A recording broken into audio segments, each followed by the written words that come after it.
विरोधी पक्षनेते विजय वडेट्टीवार यांनी महायुती सरकारवर लाडकी बहीण योजनेसह विविध मुद्द्यांवरून ताशेरे ओढले आहेत।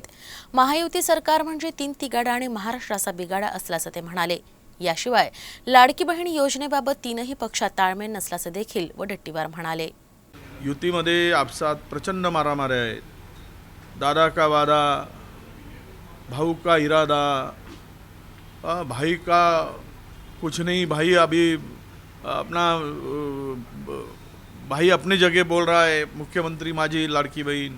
आणि थोडी सत्ताधाऱ्यांना लाजही वाटायला पाहिजे। त्या लाडकी बहीणला बोलवत आहे आणि पक्षाचा दुपट्टा घालताय।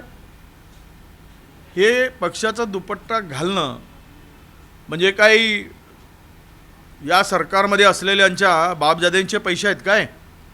सरकारी तिजोरीतून पैसे द्यायचेत आणि लाडक्या बहिणीच्या गळ्यामध्ये पक्षाचा दुपट्टा घालायचा?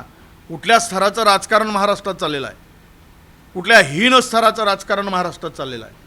अरे तुम्ही तुमच्या खिशातले पैसे द्या आणि मग काढा दुपट्टा पक्षाचा। हे सगळं खुलेआम सुरू आहे। याचा अर्थ या तीन पक्षामध्ये, मी पहिलेही बोललो होतो, शीतयुद्ध सुरू होतं, श्रेयवादाची लढाई आहे। ती लढाई कुठल्या स्तराला जाईल आणि हे तीनही पक्ष मिळून महाराष्ट्राचं वाटोळं तर केलंच, पण योजना आणून त्यामध्ये सुद्धा यांच्यामध्ये ताळमेळ नाही। याचा अर्थ स्पष्ट आहे की तीन तिघाडा आणि महाराष्ट्राचा बिगाडा।